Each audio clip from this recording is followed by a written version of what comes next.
नमस्कार, आप देख रहे हैं न्यूज़ 80 और मैं हूं आपके साथ शिवानी शर्मा। उत्तर प्रदेश की राजनीति, मौसम, किसान, अदालत और बड़ी प्रशासनिक खबरों के साथ हाजिर है आज की 15 फटाफट बड़ी खबरें। तो चलिए शुरू करते हैं आज का सुपरफास्ट बुलेटिन। उत्तर प्रदेश के 54,109 आंगनबाड़ी केंद्रों और बाल वाटिकाओं ने बच्चों के लिए बने लर्निंग कॉर्नर को अब नए सिरे से विकसित किया जाएगा। इसके लिए प्रत्येक संबंधित विद्यालय को 5,000 रुपये की दर से कुल 27.5 करोड़ रुपए की धनराशि दी जाएगी। लर्निंग कॉर्नर में कहानी और चित्रों की किताबें, स्लेट, अक्षर सेट, पोस्टर और क्रेयॉन उपलब्ध होंगे। वहीं आर्ट कॉर्नर में क्ले, आर्ट शीट और प्लास्टिक मोल्ड रखे जाएंगे। ब्लॉक और परफॉर्मेंस कॉर्नर में ब्लॉक, पहेली, कठपुतली, किचन बार, डॉक्टर सेट और भारतीय मुद्रा किट शामिल होंगे। सामग्री का संचालन नोडल शिक्षक, ECCE एजुकेटर और आंगनबाड़ी कार्यकर्त्री मिलकर करेंगे। कानपुर देहात के अकबरपुर ब्लॉक की 32 वर्षीय श्वेता राष्ट्रीय ग्रामीण आजीविका मिशन से जुड़कर पशु सखी के रूप में आत्मनिर्भरता की नई मिसाल पेश कर रही है। 3 दिन के प्रशिक्षण के बाद उन्होंने गांव-गांव जाकर पशुपालकों को बकरी पालन और पशु स्वास्थ्य संबंधी सेवाएं देना शुरू किया। 1 साल में श्वेता ने करीब 120 परिवारों की 300 से अधिक बकरियों को स्वास्थ्य सेवाएं दी और हालिया कृमिनाशन अभियान में लगभग 360 बकरियों का उपचार किया। इस काम से उन्होंने सालाना करीब 30,000 रुपये की आय अर्जित की। गांव में अब लोग उन्हें डॉक्टर दीदी के नाम से बुलाते हैं। श्वेता की सफलता से उनके परिवार की आर्थिक स्थिति मजबूत हुई है और बच्चों की पढ़ाई में भी मदद मिल रही है। धार्मिक यात्रा की योजना बना रहे लोगों के लिए IRCTC भारत गौरव टूरिस्ट ट्रेन लेकर आया है। 17 से 26 अगस्त 2026 तक चलने वाली 9 रात और 10 दिन की इस यात्रा में महाकालेश्वर, ओमकारेश्वर, नागेश्वर और सोमनाथ ज्योतिर्लिंग के दर्शन कराए जाएंगे। इसके अलावा द्वारकाधीश मंदिर, भेंट द्वारका, सिग्नेचर ब्रिज और स्टैचू ऑफ यूनिटी का भ्रमण भी कराया जाएगा। ट्रेन गोरखपुर, अयोध्या, कैंट, प्रयागराज, लखनऊ, कानपुर, झांसी समेत कई प्रमुख स्टेशनों पर रुकेगी। पैकेज में ट्रेन यात्रा, भोजन, होटल और स्थानीय भ्रमण शामिल है। किराया स्लीपर में 18,380, 3AC में 29,570 और 2AC में 38,870 रुपये प्रति व्यक्ति है। EMI की सुविधा भी उपलब्ध है। युवाओं को करियर और भविष्य की सही दिशा देने के लिए अब जिलों में तैनात युवा IAS, IPS और IFS अधिकारी हर महीने स्कूलों में विद्यार्थियों से संवाद करेंगे। वे कम से कम एक इंटरमीडिएट विद्यालय में पहुंचकर छात्रों के सवालों के जवाब देंगे और प्रतियोगी परीक्षाओं, उच्च शिक्षा, करियर विकल्प और जीवन की चुनौतियों पर मार्गदर्शन करेंगे। अधिकारियों द्वारा UPSC, UP, PSC, SSC, NDA, IIT, JEE, NEET और CUET जैसी परीक्षाओं की तैयारी के साथ समय प्रबंधन, आत्मानुशासन और लक्ष्य निर्धारण पर भी चर्चा की जाएगी। साइबर सुरक्षा, नशा मुक्ति, तनाव प्रबंधन और वित्तीय साक्षरता जैसे विषय भी शामिल होंगे। जिलाधिकारी हर महीने कार्यक्रमों का कैलेंडर तैयार करेंगे और रिपोर्ट शासन को भेजेंगे। उत्तर प्रदेश की राजनीति में ब्राह्मण वोटों को लेकर सियासी बयानबाजी तेज हो गई है। बसपा प्रमुख मायावती ने समाजवादी पार्टी के PDA फार्मूले में PD को पंडित बताए जाने पर अखिलेश यादव पर निशाना साधा है। मायावती का कहना है कि ब्राह्मण समाज के लोगों के बसपा से जुड़ने से सपा विचलित नजर आ रही है। उन्होंने आरोप लगाया कि सपा अब सामाजिक समीकरणों को साधने के लिए PDA की नई व्याख्या कर रही है। विधानसभा चुनाव को लेकर मायावती लगातार संगठनात्मक बैठकों में पार्टी नेताओं और कार्यकर्ताओं को दिशा निर्देश दे रही है। ब्राह्मण वोटों को लेकर दोनों दलों के बीच सियासी मुकाबला और तेज होने के संकेत हैं।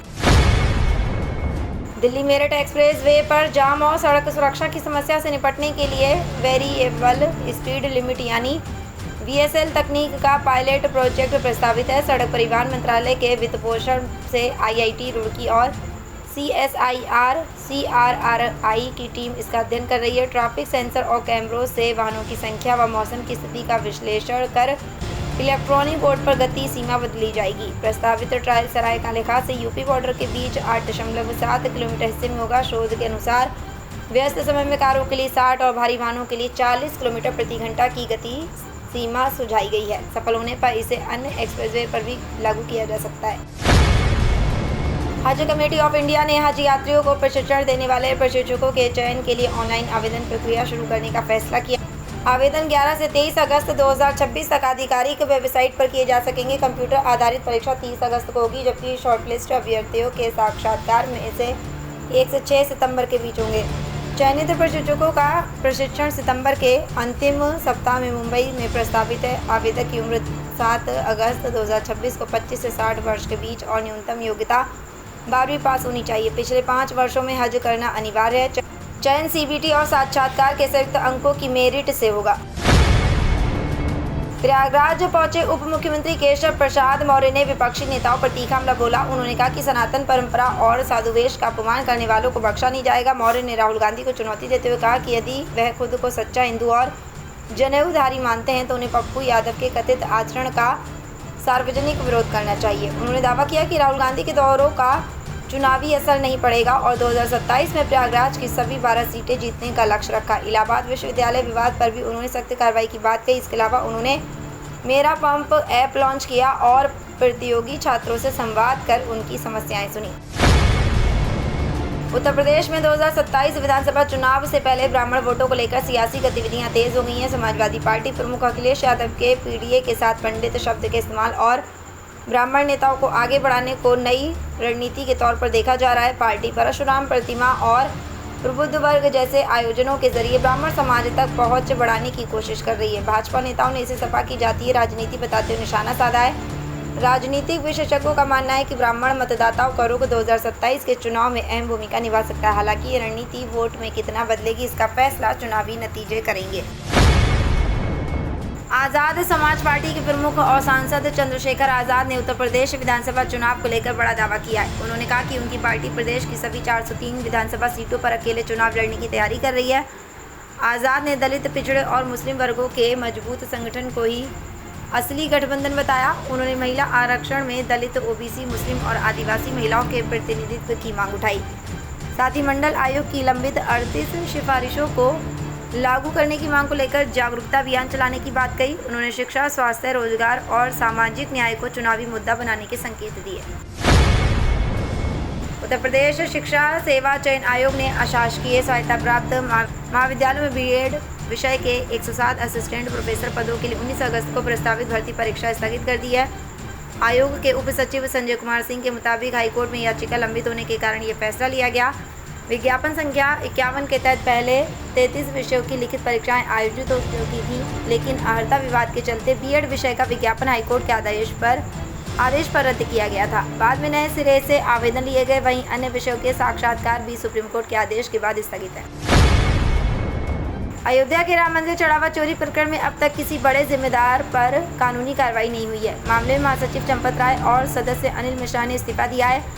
25 जून को दर्ज एफआईआर में पुलिस ने 8 आरोपियों को गिरफ्तार कर जेल भेजा था। रिपोर्ट के अनुसार एसआईटी की प्रारंभिक जांच में अनिल मिश्रा की भूमिका और बैंक के एमओयू में उनके हस्ताक्षर को लेकर सवाल उठाए गए थे। आरोप है कि चढ़ावे की गणना और नियमों में बदलाव में उनकी भूमिका थी। हालांकि एफआईआर में उनका नाम अभी शामिल नहीं है। अब जांच पूरी होने के बाद आगे की कार्रवाई पर नजर है।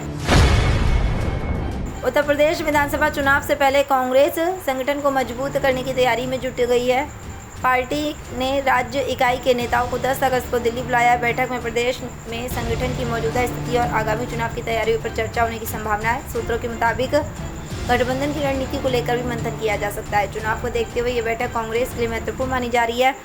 हाल ही में नियुक्त किए गए 6 सचिव बैठक में शामिल होंगे। पार्टी संगठन को बूथ स्तर तक मजबूत करने और चुनावी रणनीति को धार देने पर भी चर्चा कर सकती है। उत्तर प्रदेश पुलिस भर्ती एवं पदोन्नति बोर्ड ने मुख्य आरक्षी मोटर ट्रांसपोर्ट के 176 पदों के लिए विभागीय चयन परीक्षा का अंतिम परिणाम घोषित कर दिया है। चयन सूची वर्ष 2020 से 2025 तक की रिक्तियों के आधार पर तैयार की गई है। पहले चरण की लिखित परीक्षा में पुलिस विभाग के 3950 पात्र कर्मियों ने हिस्सा लिया था, जिसमें 2781 अभ्यर्थी सफल हुए। इसके बाद 28 अप्रैल से 11 मई तक आयोजित प्रौद्योगिक तकनीकी दक्षता परीक्षा में 2541 अभ्यर्थी सफल घोषित किए गए। बोर्ड के अनुसार अभ्यर्थी 14 अगस्त से अपने प्राप्तांक देख सकेंगे। चयन प्रक्रिया उत्तर प्रदेश पुलिस मोटर परिवहन शाखा की सेवा नियमावली के तहत पूरी की गई। और उत्तर प्रदेश में 9 अगस्त को मौसम में बदलाव देखने को मिल सकता है। भारत मौसम विज्ञान विभाग के ताज़ा पूर्वानुमान के मुताबिक पूर्वी यूपी में कुछ इलाकों में बारिश और गरज चमक की संभावना है, जबकि पश्चिमी यूपी में 9 अगस्त को बारिश की गतिविधि अपेक्षाकृत सीमित रह सकती है। मेरठ, गाजियाबाद, नोएडा, बुलंदशहर, बागपत, हापुड़, मुजफ्फरनगर और सहारनपुर में बादल छाए रहने और कहीं कहीं हल्की बारिश हो सकती है। 10 अगस्त को पश्चिमी यूपी में बारिश की संभावना जताई गई है। मौसम विभाग के अनुसार स्थानीय परिस्थितियों के आधार पर मौसम में बदलाव संभव है। तो ये थी आज की 15 फटाफट खबरें। अगर आपको वीडियो पसंद आया तो वीडियो को लाइक, शेयर व कमेंट जरूर करें। धन्यवाद।